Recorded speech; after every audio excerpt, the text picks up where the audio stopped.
All right, welcome to Press Pass Live, your weekly podcast show for the OMFL. Thank you guys for tuning in. We've got a good show on hand today, a lot to discuss. There's been so much that has happened since our last podcast has come out. We will get to a lot of those details. We're going to catch you up on what's going on. But first, let me welcome in another new co-host that we have with us today. Our old friend WhoDey with the Bengals. Welcome to the show, WhoDey. How are you? I'm doing all right, Nate. I appreciate it. What's going on, MFL? It is another day in paradise. And so let's just jump right into it. We've got a lot to talk about today. We're going to catch up with some league stuff, just about what's going on in the league.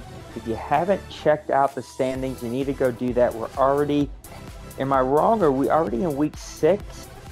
Yep, week 6. Yep. Can't believe this. Like, it's already week 6. It just felt like yesterday we were just starting the season off. So we're already in week 6.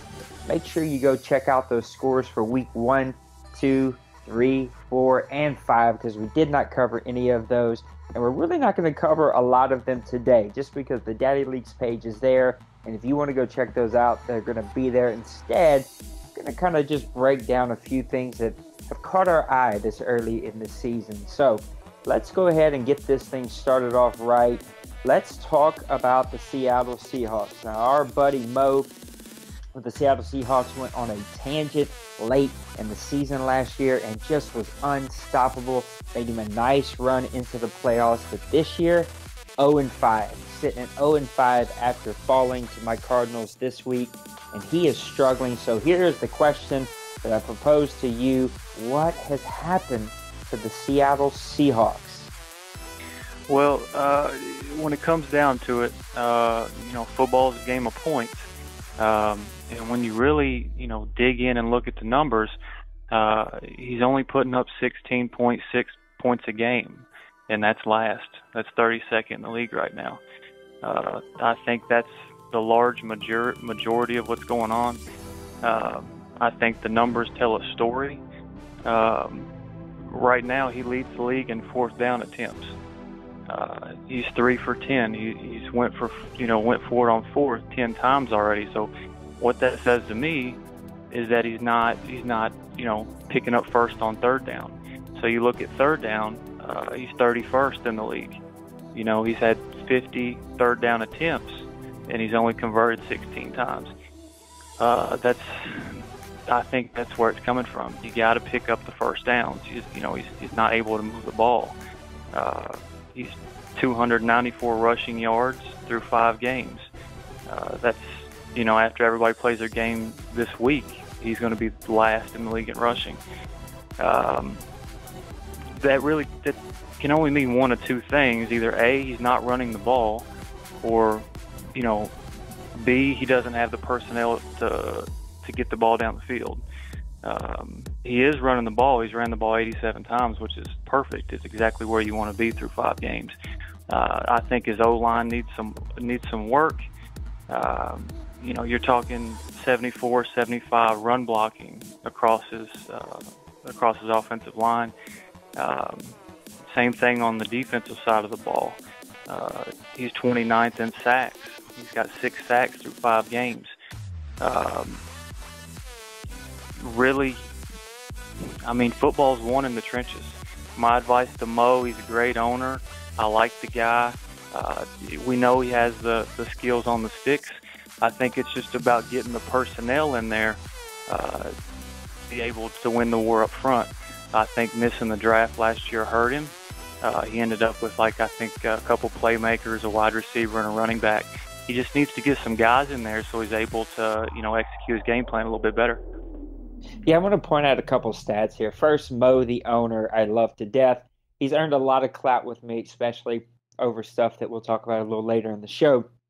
But Mo, the player right now, is just struggling, and I don't know what has caused that. Now, he took over an extremely good roster, but one that was aging in certain aspects of his team, and one that salary cap-wise was getting eaten up alive. And so he had to make some moves to change that up, and he had to let some players go, but he still has a very solid core foundation. Here are the two stats on both offense and defense, I want to point out. Rushing yards per game, 58.8 for 27th. Just like you said, he probably will be last or close to last in the league after everyone plays this week. Points per game on offense, 28th at 16 points a game. This is from a team that was averaging over 30 late last season whenever he made his deep run into the playoffs. On defense, he's 26th in the league, giving up 26 points per game. Again, a team that I think was averaging between 13 and 16 points per game on defense last season, and he's giving up 122 yards per game for 30th in the league on defense. It's just way, way too much. Both of those stats are struggling on offense and defense. It does not help him that Russell Wilson is hurt. Tom Savage did not play good at all. He threw 5 picks. And then, like you said, his running back is having a hard time getting going, and he's not getting pressure on the quarterback. I think you said he had 6 sacks already. Well, 3 of them are from a player that I sent to him, and 2 of his 3 are in a game that we just played. So he only had 4 sacks before our game, and if you take that player out, he's only got 3 sacks on the year. And that's just not going to cut it. He is getting the interceptions. He's got some playmakers. He's got a lot of speed. That defense kept him in the game against me this past week. I mean, that is still a very good team. He's going to have to figure out how to convert on third down better and keep his offense on the field and score some points. So that is what is ailing the Seattle Seahawks. But don't count them out because that team can easily make another deep run. So let's look at the Minnesota Vikings. Now, again, there's some issues that we'll get to a little later in the show, but the San Francisco 49ers coach, the Kingpin, moved over to the Minnesota Vikings now back in Madden 16. He used to be the owner of the Minnesota Vikings, and if I remember correctly, he is a fan of the Minnesota Vikings, and he is taking over a supremely talented team. 29 points per game. This team is averaging on offense. They're 4th in total yards, 5th in passing yards, 13th in rushing yards. On defense, they're just as good, 9th in points. A little lower on the other stats, a little less than middle of the pack. They're a pretty good rushing defense team at 89 yards per game, but it's just very hard to score on them. I played this team this year, and they just absolutely demolished me from top to bottom. It was unbelievable how fast this team is. Teddy Bridgewater can make all of the throws. He's got a quick release. He gets the ball out really fast, and that defense just swarms you.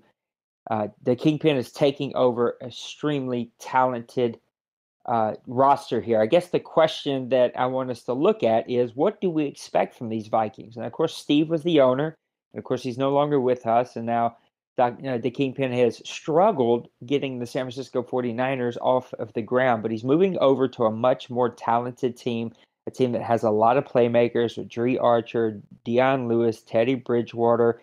And then you've got these really big receivers, A.J. Green, Malik Cheek, Pruitt. I mean, all of these guys can make plays. Even Treadwell is playing well. He's got 14 receptions and no touchdowns, 165 yards on the year. That defense has playmakers all over the place. And Kendricks and Norman and Byers and Roby. All these guys are getting interceptions, lots of tackles in the backfield, Barrs getting after the quarterback. What do we expect? And the answer for me is wait and see. I just don't know. I don't know what to expect. This roster is extremely talented, but it has to fit a specific player's style. I don't know if this fits the Kingpin's style of play that he likes to do. Doesn't have that big running game anymore. That offensive line is starting to age a little bit. Steve even traded away a really good tackle that he had, I think 99 overall or something crazy like that. So I have to take a wait and see. I think that this team is probably going to come to the pack, quite literally, not only the pack in his division, but the Packers who are in his division. What are you expecting from the Minnesota Vikings and their new owner, the Kingpin? Honestly, I'm expecting big things. I mean, I've talked to Kingpin a little bit. He's excited. He's a huge Minnesota fan. I'm really excited for him. I always love to see a guy in the league get to take over his home team. As I really tried to break this down and look at things, there was something that was just popping out to me. One of my responsibilities as a new member of the board is to track league records. Last year, Kingpin broke or set the OMFL record for passing yards in a season. All right, he did that with Colin Kaepernick. He threw for 5,300 yards with Colin Kaepernick. The wide receivers, his main targets were Reuben Randall, Jeremy Curley, and Josh Huff. So in my mind, if you can take Colin Kaepernick, those targets, throw for 5,300, put him on his favorite team, which you're always going to give a little more for your favorite team. Teddy Bridgewater's a definite upgrade. He's got A.J. Green. He's got Diggs. He's got Laquan Treadwell. His number 4 receiver was the Offensive Rookie of the Year last year. He was given the Best Receiver award and even made the Pro Bowl in his rookie year. The Vikings they're sitting at 4-1 on top of the division already. I don't know, man.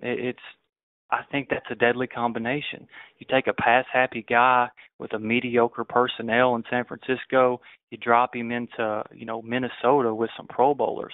I expect big things, and I'm, moving forward, I'm real excited to see what he does with the team. You know what? That's a great point about what he did in San Francisco, and you're absolutely right.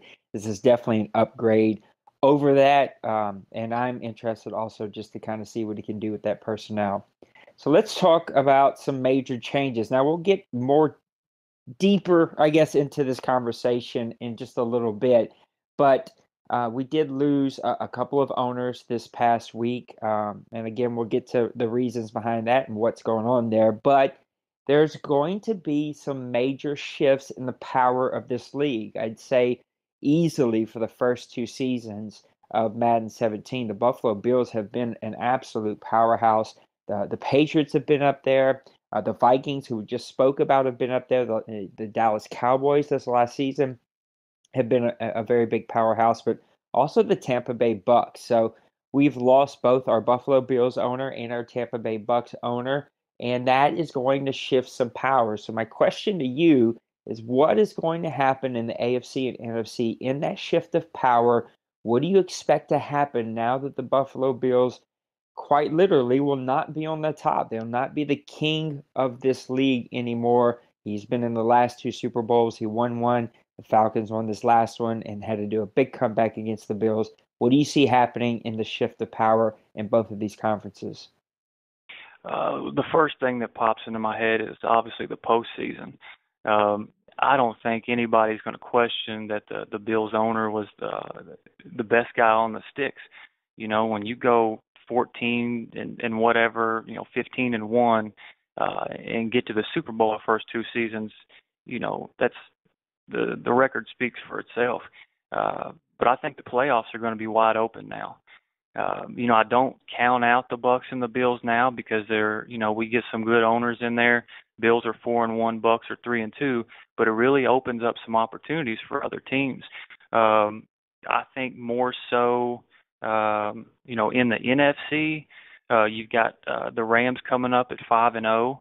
I expect him to kind of take the Bucks spot.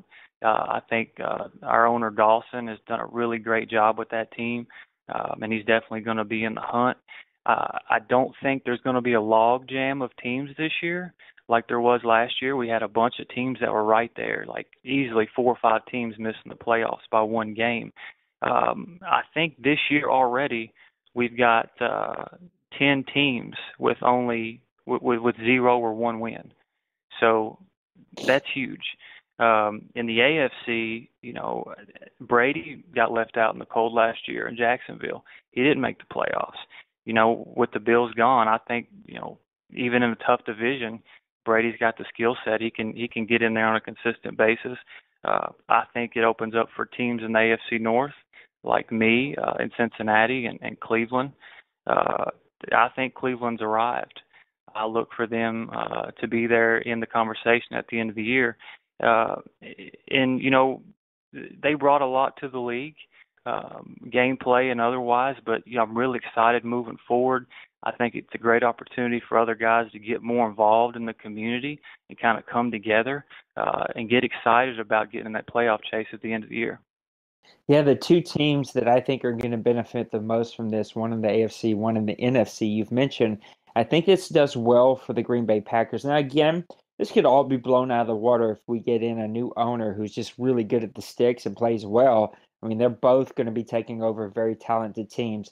I do think that Tampa Bay is an easier team to win with for a general owner, because I think that the Buffalo Bills are created to fit a very specific type of player and type of owner in the moves that he made. I don't think that anyone else is going to be able to manage that cap, manage that roster the way he did. He was just very, very good at that. So I look for the Green Bay Packers to benefit the most from the Bucks, and look for the Jacksonville Jaguars to benefit the most from the Buffalo Bills. I think both of these teams are right there on the brink, and if these top two teams, the Bills and the Bucks, come back to the pack a little bit, depending on the new owner, of course, that could really benefit both of those teams. I do think that other things play a role. The Kansas City Chiefs are playing red hot right now. The Los Angeles Rams are unbelievable. The Denver Broncos are also going to benefit from this. They've always been a top team, overshadowed by the Buffalo Bills. And then it's interesting to see what happens with the Vikings. Can the Texans keep this rolling? He's bouncing back from last year. The Patriots are always there in the hunt. The Bengals are right there on the cusp. And then the team that you were just talking about, the Cleveland Browns, are playing really good football right now, completely revamped that defense. Can he keep that going? So there's a lot of other things that play into this, but I definitely think it does shift the power, and it does give some of those teams that are right on the cusp an opportunity to go in to make some plays. So that's a look at what is going to happen with this shift of power. So let me give you my next question to present to you, and that is, give me a player. This could be a rookie, this could be a free agent pickup, this could be a trade that was taking place, but a player who is now on a new team that you think has made a great impact this season and will continue that impact for their team as we progress through season number 70. Well, the biggest impact player to me was signed out of free agency last offseason by the Eagles, running back Devon. Oh, I think I lost you. Oh, there you are. Can you hear I me? lost you for just Yeah. a second. Sorry about that. I played Dwayne this year after Freeman left. Dwayne's an awesome player, great player on the sticks. He misses Freeman, man. Freeman is a beast. When I really look at his numbers, through 5 games, he's got 505 rushing yards. He's averaging over 100 yards a game rushing. He's got 6.2 yards a carry, 5 touchdowns. I think we get an Eagles owner in here that likes to run the ball, similar to the personnel situation in Minnesota with the passing attack. I think the Eagles are really going to make some noise.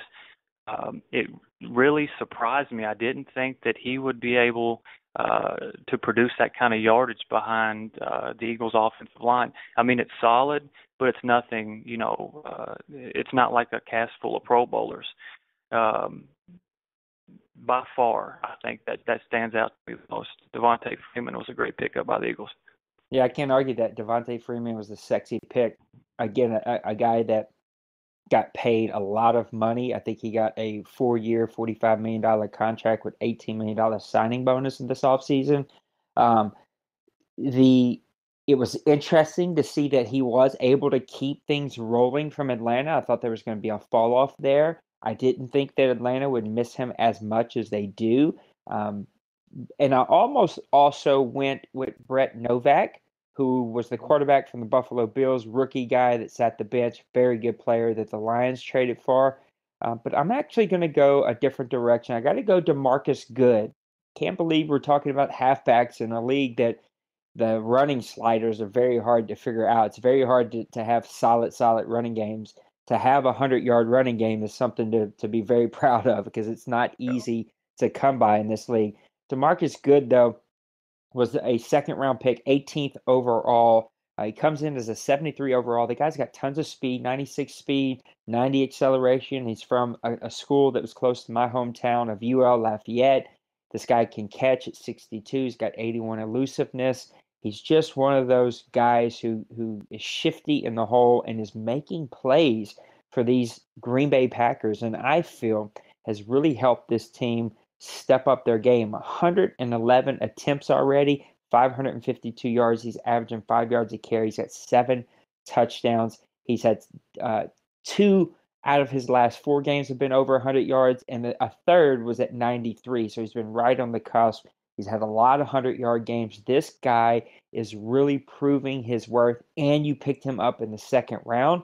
That is really something to be excited about for the Green Bay Packers. I know that they love him. They got him on the cheap. There's just nothing to get angry about here. This guy is a playmaker. He's making plays for them, and it's all working out. He's actually got more rushing yards than Freeman, who we just talked about, who's that sexy free agent pick. This is just a rookie, comes in second round, a lot of speed. You worried about his acceleration. You worried about his trucking. He's a light guy. He's going to do not really take a bunch of big hits. Struggles with the passing game a little bit, struggles with blocking. But man, he has proved that the Green Bay Packers have a good offensive line, and he is making some plays for them and doing really, really well. So that is our 2 players that we think are making an impact in the league so far. Now that we've talked about who's making an impact, teams we're worried about, teams we're questioning about, since we've had this shift, these 5 teams have shuffled. We lost 5 owners. We've had some other guys shuffle around. We've got some new blood that's coming in here. Talk to me about your predictions. Right? We did this early in the season with Ozone, but now that things have completely changed, especially in the AFC, let's go division by division. Give me all of your AFC standings. I'll give you all of mine. Then we'll hop over to the NFC, and we'll give the NFC for both of us. But tell me, how do you see this breaking out in each division? Well, I'll just jump to the best division first. AFC North, baby. Bengals 3-2. The Browns are 3-1. You know, by the number, they're sitting on top right now. I see this coming down, to week 17. Like I said, I think he's arrived. I can't bet against myself. You know, I want to be modest. I think I'm a good, solid 500 team every year, so I think it's going to be real close. But I'm going to take the Bengals, maybe even going down to a tiebreaker in the North. But Outlaw, you're doing great, man. Hang in there. Great job with the Browns. AFC South. This is a tough one. This is a really tough division. You know, Collins a good player. The Titans are a good player. They just had a big win over New England. The Texans are sitting on top at 4-1. But you know, I got to go with the Jaguars. I got to pick Jacksonville here at 3-2. Brady's just too good on the sticks. It's like I played Brady. It's the only time I've ever been shut out in a Madden game, not in this league, but ever. He beat me 19-0. It's like playing chess with a guy that gets to move twice. Great, exciting, fun game to play. Very strong player. I think Jacksonville gets in the playoffs this year. AFC East, with the Bills gone, I really look for the Patriots to go up and claim the division. I'm not counting out the Dolphins. I saw what you did against, the Bills owner before he left. I think you lost by like 1 point. You're definitely going to put up a good fight, but in the end, I think the Patriots, their passing attack is just a little too good. I look for them to take over the AFC East. In the West, probably, if not the toughest division in the OMFL. We got the Broncos at 4-1, the Chiefs at 4-1. The Chargers are always in there at 3-2. Interesting little fun fact: as I'm looking over the games that the Broncos and the Chiefs have played, they both only have one loss. That one loss is against each other, right? So they beat everybody else, but they beat each other. I'm gonna go with the Chiefs by a narrow margin to take the West, even though I believe the Broncos still make the playoffs. Just because when I look at the numbers, the Broncos have 149 points forced, but they have 145 points allowed. That's almost a break even. When you look at the Chiefs, they've put up just as many points, and they've only allowed 92, which is like 50-some less. So I'm going to go with the Chiefs in the AFC West. I'm going to start with the East and work my way all the way to the West. The East, I think, is going to be the biggest change, the biggest power shift. Now, again, this could completely change if the next Madden God steps in and takes over the Buffalo Bills. But I just worry that that team is so very specifically built for an owner that it's not going to be easy for some guy just to walk in here and take that team over and start winning again. I think that just shifts the power over to Cincyberg and the New England Patriots. Look for them to take the division. I love the Miami Dolphins. I want to see them. They're going to be my next guest on the hot seat. I'm going to try to do that today, hopefully. But look for the New England Patriots to win this. Miami's going to have to get their act together. They've dug themselves a little hole here at 2-3. And I'd like to see the Jets continue to try to improve. Now, he's made some steps this season. These games are a whole lot closer, but he's got to start winning some of these games. Moving to the AFC North, it's good to see the Browns up there. I'm glad that they're winning. They've got that team starting to figure out. I know that some of the guys who left are really helping him out. The one that shocks me in this group is Jordan and his Steelers at 1-4. I just didn't see that happening. Thought this was going to be a much better team than what he has done so far, and I still think he is a much better team than 1-4. But he's put himself in a large hole. I'm like the Bengals to come out of this. I think the Browns have definitely made some steps forward. He's going to have an easier schedule, but he's going to have to put some wins together, and he's going to have to prove it first. Over at the South, I do like the Texans. I think when he's focused, he's able to pick up wins. Jacksonville's always one of my favorite teams. This is the division that makes me scratch my head the biggest because they're loaded with Colin and the Colts, and then Clyde with the Tennessee Titans. He's better than 1-4. Colin was playing much better than 2-2 at the end of last season. He was red hot. Jacksonville is a very good team, but they've all put themselves in a hole here against the Houston Texans, and they're going to have to really work hard to come out of that hole. I'm going to pick the Houston Texans to win this, but I'm pulling for the rest of this division to make this race just a little bit tighter. Then you move over to the West, probably top to bottom, the best division. The Oakland Raiders are making me scratch my head. I know he was on chat last night. Bowles was talking about he doesn't really know what's wrong with this team. He can't really figure it out. That team is loaded with talent, much better than 0-5. Look for him to make a late run, but at 0-5, man, you've put yourself in a massive hole to come out of. The Chargers were playing much better football, but now their owner has moved from the Chargers to his favorite team of the San Francisco 49ers. That's going to make that race intriguing. Who takes over those Chargers and can they win? I know they just traded for a quarterback with the New Orleans Saints. What are they doing at running back? Who's going to take that team? Just a lot of question marks there. My heart is saying pick Kansas City. I like what they're doing, but Steady Eddie, the Denver Broncos, man, he has been just Mr. Steady because of life. I think he's a baseball coach. We don't really get to see him or hear from him a whole time, but man, he is just steadily at the top of this division. He's always in the playoffs. Look for them to win this division again this year. So I like Denver, I like Houston, I like the Bengals, and I like New England. The wild cards are a little up in the air, but I think KC is definitely going to be one of those, and I think the other is going to come out of the South. So let's move on over to the NFC now. We got the East, the North, the South, and the West. A lot of movement, some powerhouse teams. How do you see the NFC coming out at the end of this season? Well, in the East, when you talk about Steady Eddie, I think the Cowboys are just dominant. I think that if good Eagles owner comes in there, pounds the rock with Freeman, he could maybe get in there, but I don't see anybody taking over the Cowboys in the East this year at 5-0. In the South, with the Bucks gone, I haven't played the Panthers yet. I played the Saints. They're a tough team, better than their record, but I really think that it's Atlanta's division to lose, even at sitting 2-2. I've played Wayne. He's our past Super Bowl champion. I think come playoff time, he turns his game up. And I think he's going to be in there for the NFC South. For the North, I'm jumping on the Vikings bandwagon. That just blows my mind. 5,300 yards with sub 80 overall receivers and Colin Kaepernick. I think he's going to do some big things with Bridgewater and Green. Up there in Minnesota. Priest, I love you, but you got a fight on your hands, bud. You're 4-2. You're doing great. Your running back's playing awesome. I think you still get in the playoffs, but I'm going to pick Minnesota to take the North margin. In the West, uh, personally, my surprise of the season so far has been the Rams at 5-0.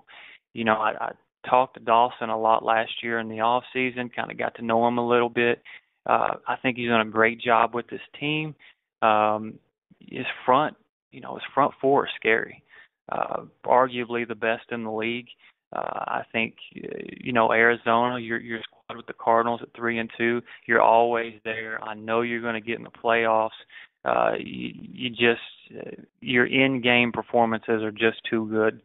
I think by a slim margin, by maybe a game or two, I'm going to have to go with the Rams in the West. But for my wild card teams, I expect the Packers and the Cardinals to definitely be in the playoffs this year.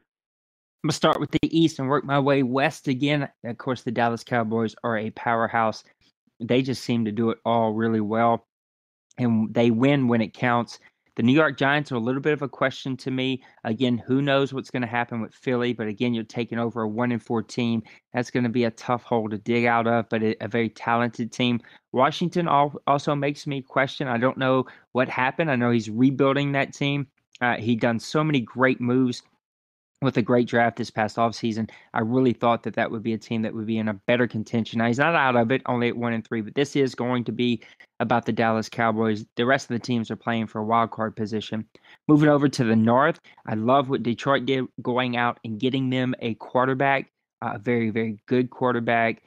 Who knows what's up with Chicago and who's going to take over that team. I am not jumping on the Minnesota Vikings bandwagon yet. Give me the Green Bay Packers to win this one. The Vikings just have to prove me something. I don't think it'll be hard to prove me. I think it's a very talented team with a coach who will know how to use them. I don't think it's an uphill battle at all for the Vikings, but if the Packers can just stay steady Eddie and keep winning and keep playing solid football, he can win that division pretty easily. Moving over to the South, I think you have to stay with the champion, the Atlanta Falcons. This division is now wide open. The Saints are right there. The Carolina Panthers are still in it, even at 1-3. Carolina is very, very talented. They just haven't put it all together just yet.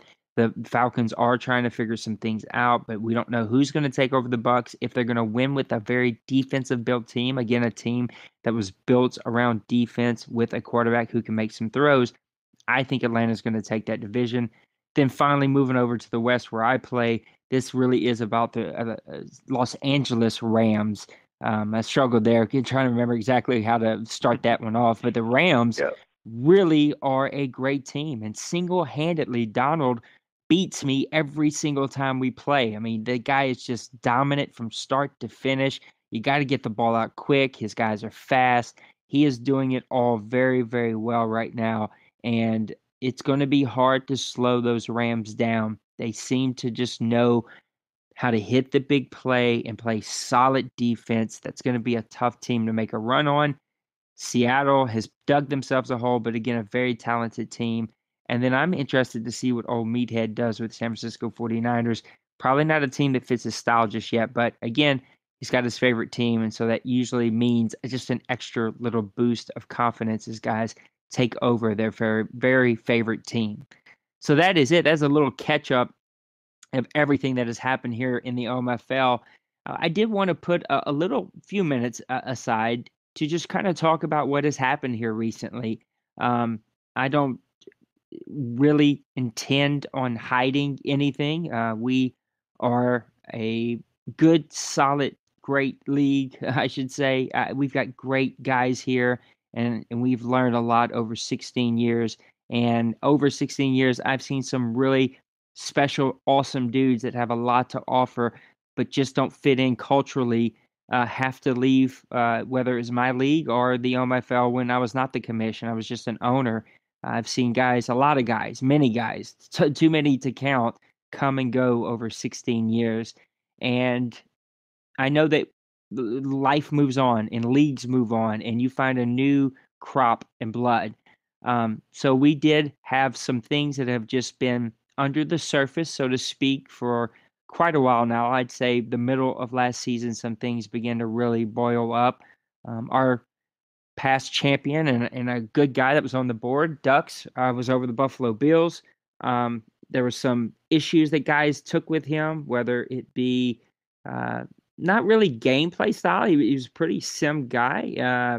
There were some things that we implemented this season because he kind of pointed them out because there were things he would do well, such as covering entire fields with really fast linebackers. Even though the speed is not as big of a thing this Madden, he still was able to just completely take away, you know, 2/3 of the field with his middle linebackers. So we really had to implement a rule just saying, keep it realistic. You know, the linebackers and defensive players should just do like the offense, and that is, if the offense is expected to run the play where it's designed to go, well, the defense should be expected to cover the zones and cover the guys that they're expected to cover. And so, um, that was kind of out there. He wanted to switch teams at one time, and I didn't feel it was in the middle of the season. He was the champion.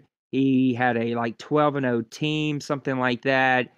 I just didn't feel like it was a good vibe to send to everybody that I just let a guy that was 12-0 give his team up to a new guy and go start over after making like 25 moves with his team. And so he and I had some pushback on that and some discussion. I finally said, fine, if you want to do it. He decided not to. But that just, again, caused some minor things to just be under the surface that never truly got dealt with from his end. And then we had a couple of other owners. Ozone and Vandalay joined us probably early in season 2 sometime. And they were just great additions. They added a lot to the league. They were old PC guys, which I love. I'm a PC guy myself.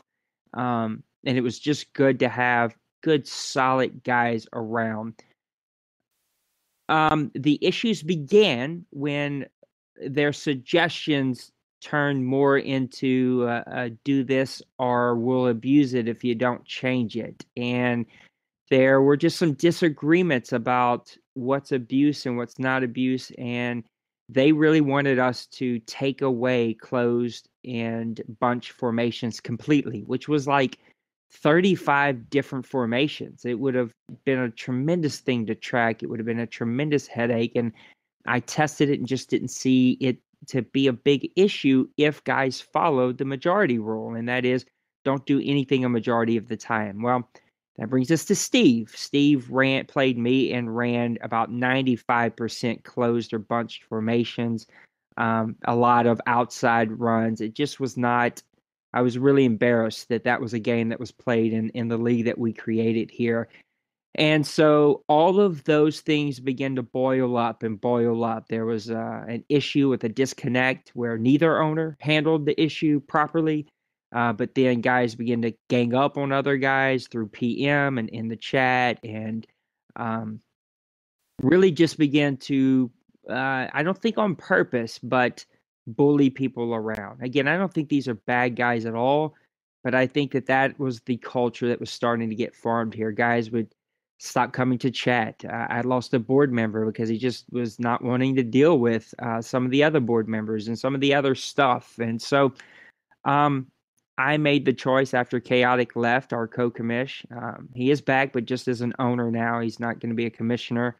We just didn't handle situations properly, and he and I have had discussions around that. But I decided for the health of the league, and just because we've had many, many, many discussions with all three of the guys, Steve, Ozone, and Vandalay, and I knew that another discussion just wasn't going to help. They believed what they believed, and I believed what I believed, and neither one of us was going to budge. And so instead of letting that continue on and just become something that could get ugly, I'd rather just say, hey, this isn't working.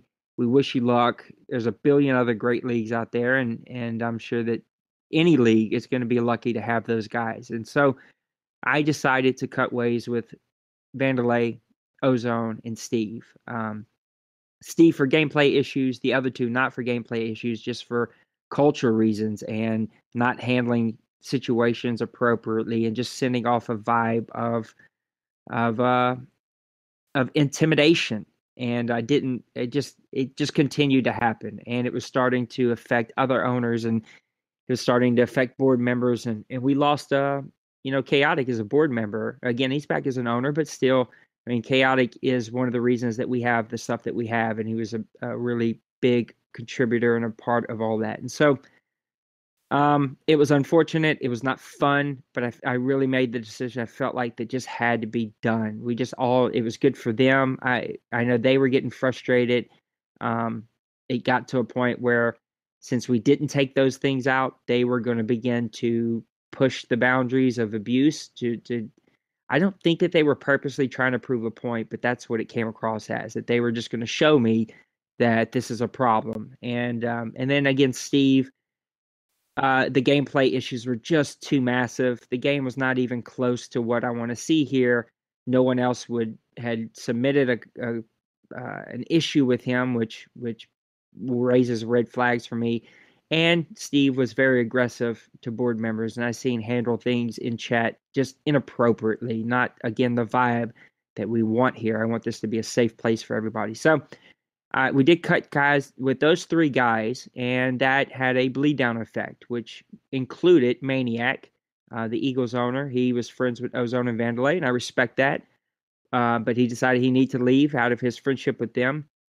Again, not the vibe I want here. I'm not interested in not being able to move on from an owner or have discussions with an owner, because if I don't, then it's going to affect these other 3 or 4 guys because they might leave too. Again, that's just not the vibe I want here. I want guys who want to be here regardless.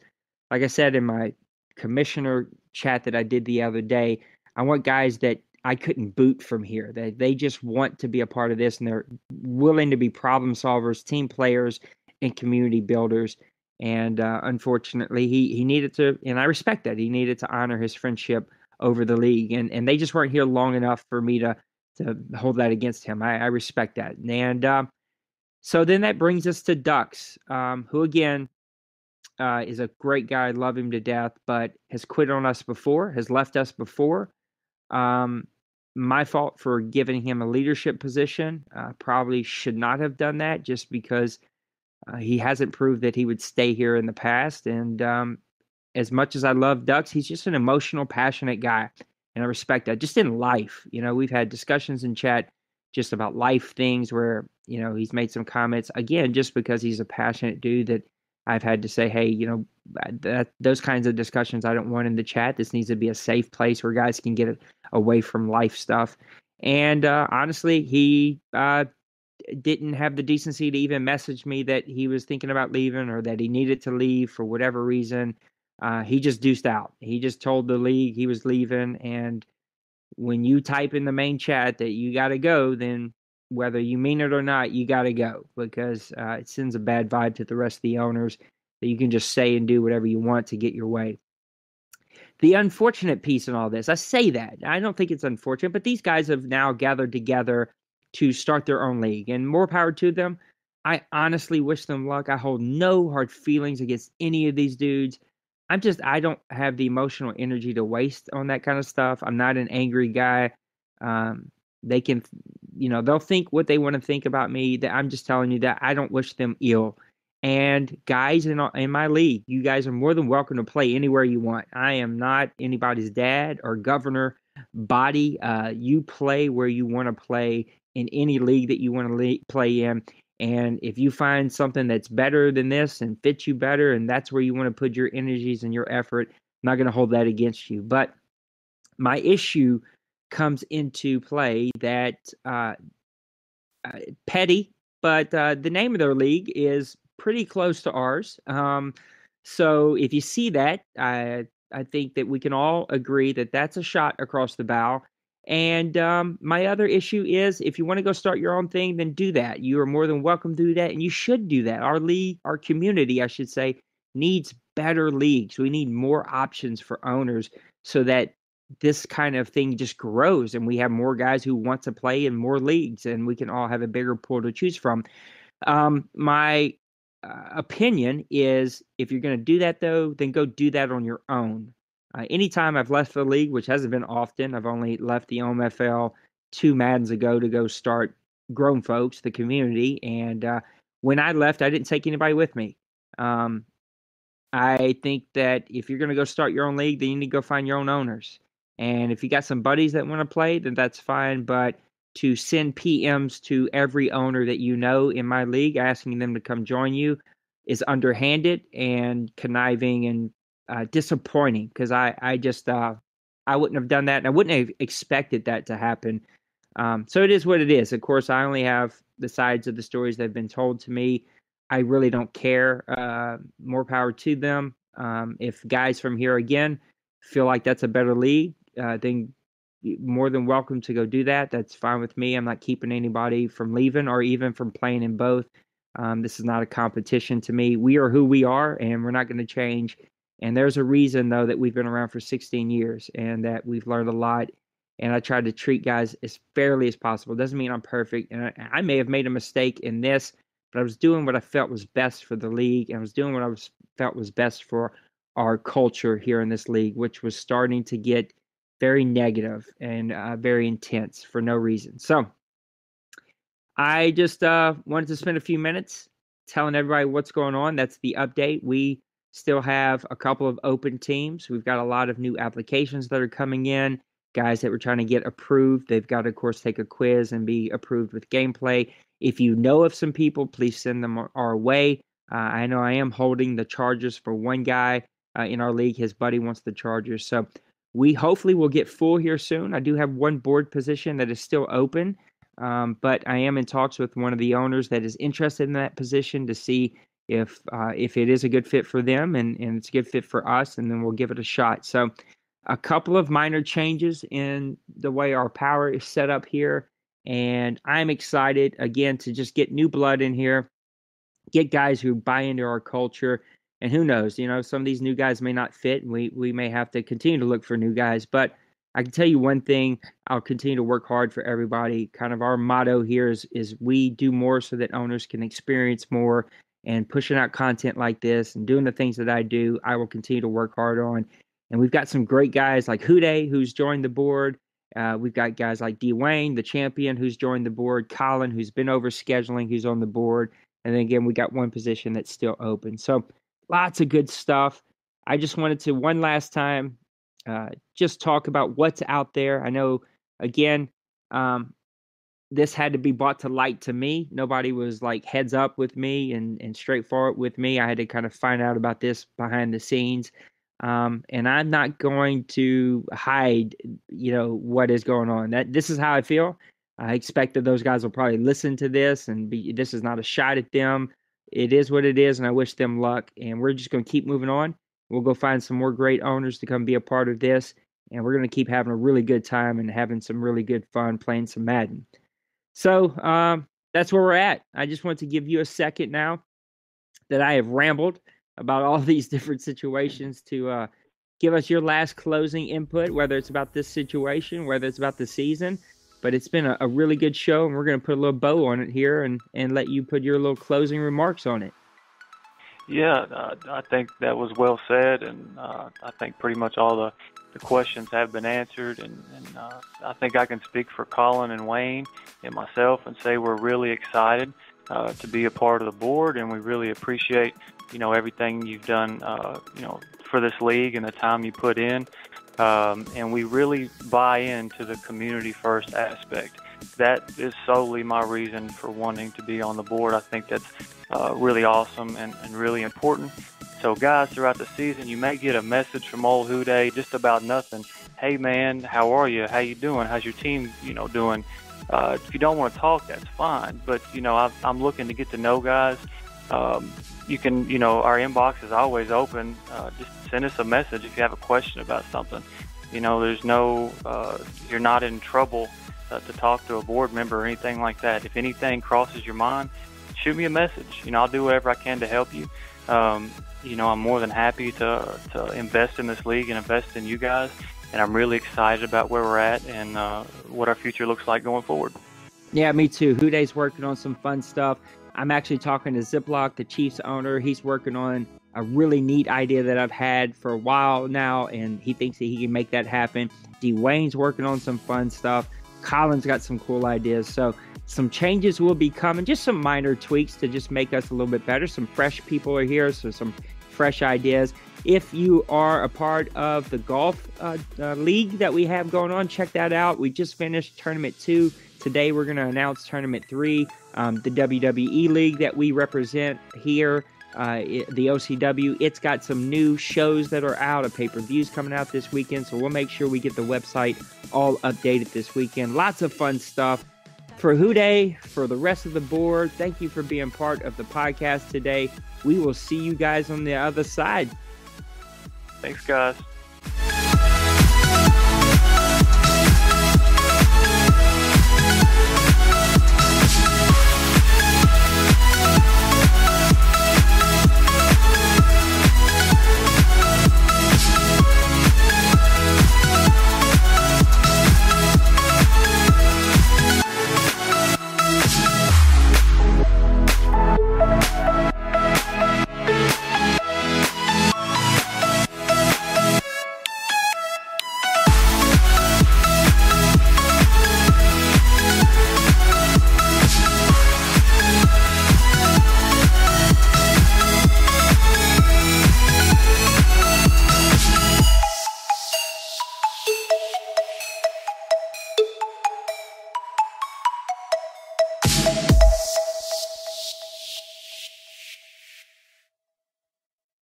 Be to me,